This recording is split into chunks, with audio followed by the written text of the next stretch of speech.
Hi, welcome to the Export Marketing and Preparing for the West Africa Connect trade event in November of this year.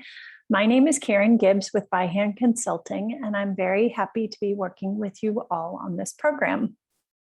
So today we have our 6th video out of 8 coaching videos, and where we will talk about distribution channels, costs, and export pricing as it relates to export marketing through B2B or business to business channels. So understanding the costs involved in distribution, the standard markups, and being able to calculate the end retail price of your product is one of the standards of an export-ready company. So the first step in calculating the end retail price of your product is to understand the distribution channels for your product and your target customer. The distribution channel defines how a product gets from your workshop to the end consumer. And there are 3 common export distribution channels for fashion companies like yourselves and global artisan and handmade businesses. We discussed these 3 channels in video number 2 in export marketing strategies, and we'll review them again here. The first channel on the far left is where you, as the, what I'll say, artisan exporter fashion brand, are selling to a wholesaler distributor who sells on to a retail store, who sends on to the end consumer. The second channel that we see in the middle is where you, as the fashion brand and exporter, sells to a small or large retail store, and that store then sells on to the end consumer. And the third channel is where you, as the fashion brand and exporter, sell directly to the end consumer. As I mentioned earlier, this video and the focus of my coaching programs with this program is all related to these first 2 channels, the 2 channels that you see on the left-hand side of the screen. Those are the B2B or business to business channels. We're not going to discuss pricing in that 3rd channel on the right-hand side, where you, as the exporter, are selling on to the end consumer.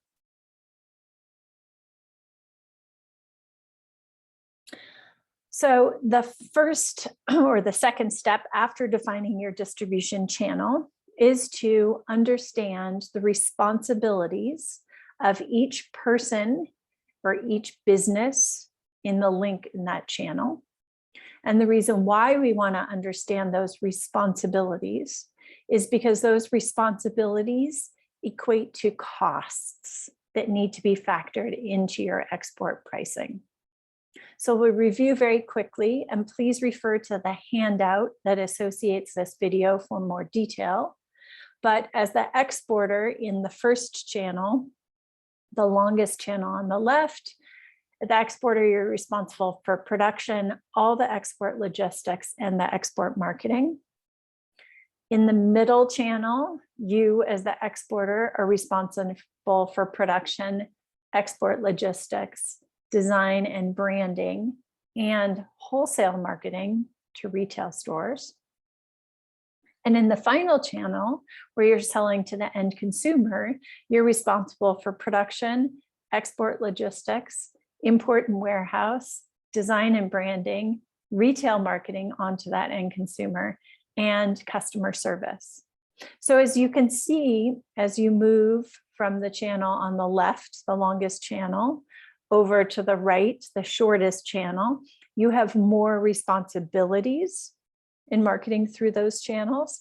Therefore, you have more costs involved. So the price that you sell at will be higher depending on which channel you're in. So understand responsibilities for everybody on the chain. Responsibilities equal costs.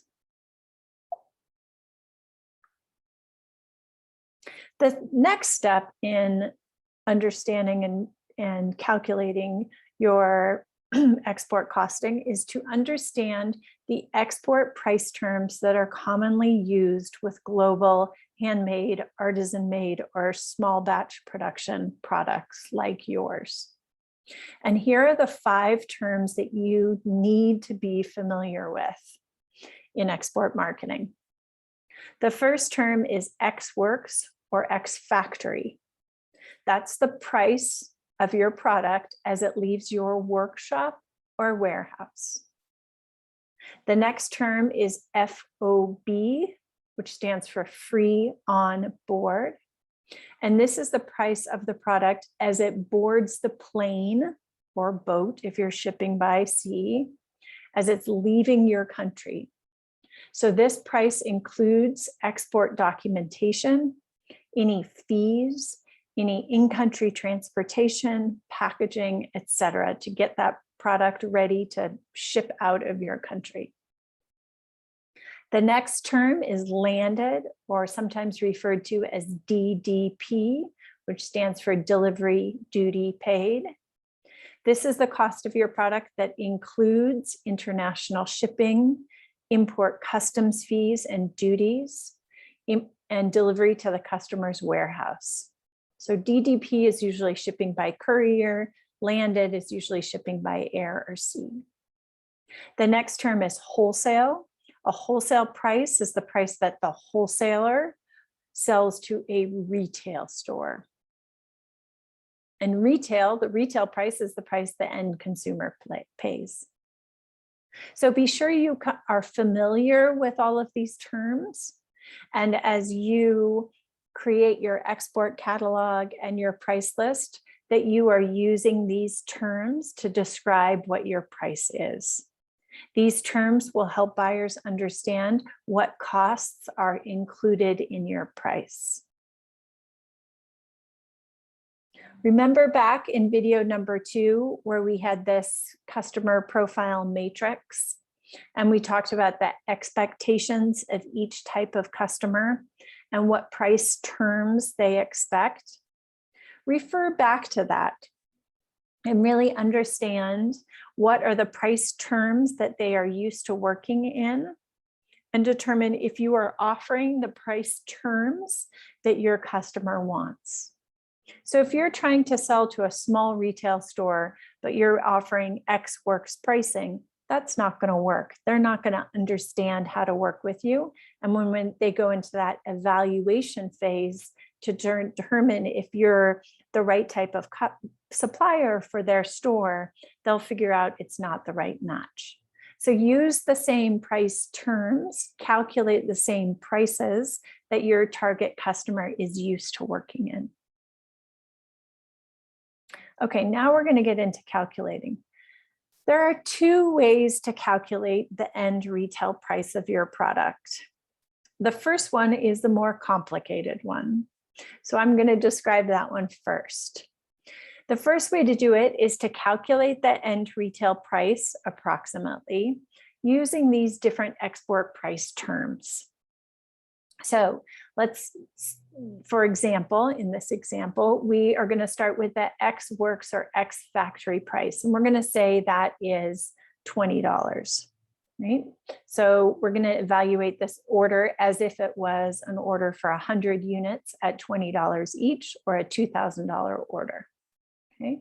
Then you have the cost of preparing all the export documentation, packing the order, and delivering it to the port of exit, and paying all your export duties. For example, in this $2,000 order, all of that cost of preparing documentation, paying the duties, packing for shipment, and delivering it port to export costs $200. So we take $200, divide it by 100 units, that's $2 a unit. So we take that X works price, we add $2, and your FOB price will be $22. Then we have international shipping, insurance, import duties into your target market, and customs fees. For example, for this order, that cost $600 for all of that, the shipping, insurance, duties, and customs fees. So we have $600 divided by 100 units equals $6 a unit. So we take the FOB of 22, we add $6, and we get a landed cost of $28. So this is showing the costing as if we're selling through a wholesaler. A wholesaler takes those landed costs, they multiply it by 2 in order to get to the wholesale price. So the wholesale price would be $56. The wholesaler then sells to a retail store. The retail store multiplies that by 2, and they sell that for $112. So what started at your ex works price of $20 ends up selling in your export market for $112 to the end consumer. And this is a very common example. So another way of calculating the end retail price of your product is to use some standard markups. So let's first review the export price terms for this channel of an exporter selling to a wholesaler, selling to a retail store, selling to an end consumer. And keep in mind on the left-hand side, we've included all of the responsibilities that go into each of those prices. So we have an artisan exporter who's selling to a wholesaler at an FOB price, right? So that includes all the cost of production, export logistics, and export marketing. The wholesale company then sells to a retail store at a wholesale price. Okay. And the retail store sells to the end consumer at a retail price. Okay. So the common markup here is FOB times 2 to 3 equals your wholesale price. And your wholesale price times 2 to 2.5 equals your retail price. So that means in total, it's FOB, your FOB price times 5 to 7 equals retail. So if, for example, your FOB price was $22, your retail price would be between $110 and $154. So this is just another way to calculate the approximate end retail price of your product, right? It's a simpler way to do it.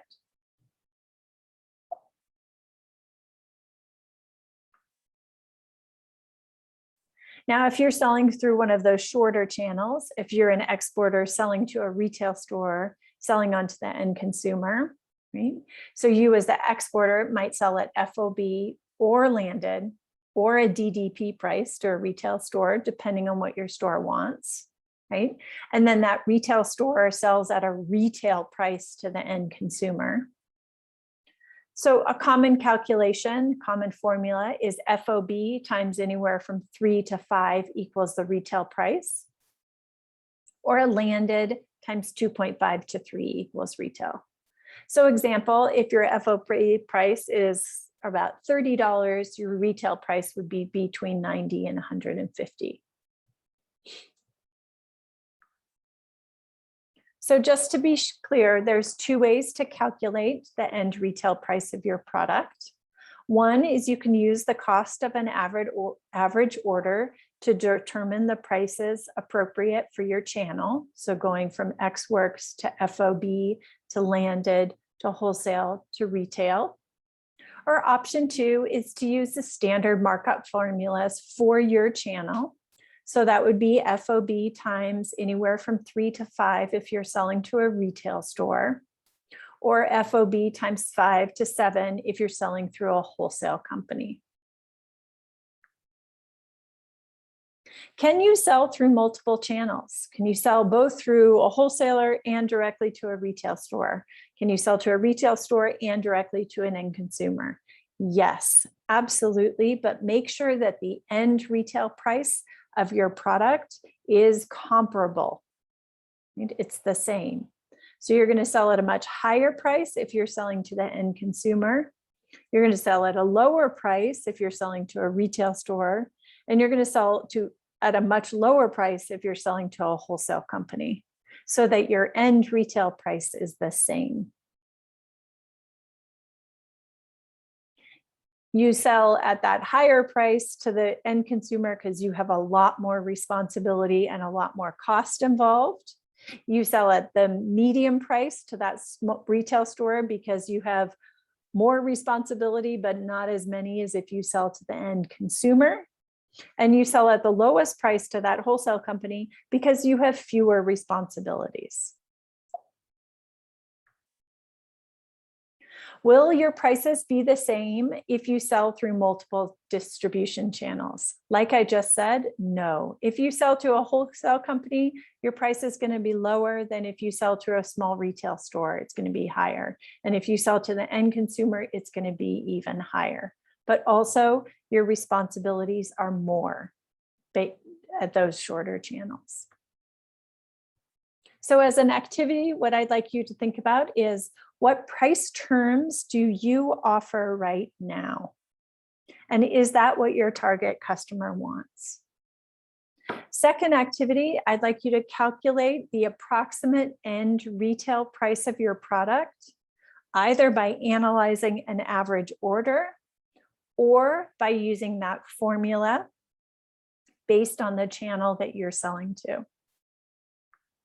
I hope this was helpful in understanding how to calculate the end retail price of your product, in understanding some of the costs that need to be involved in calculating your prices, and in the price terms used for export marketing.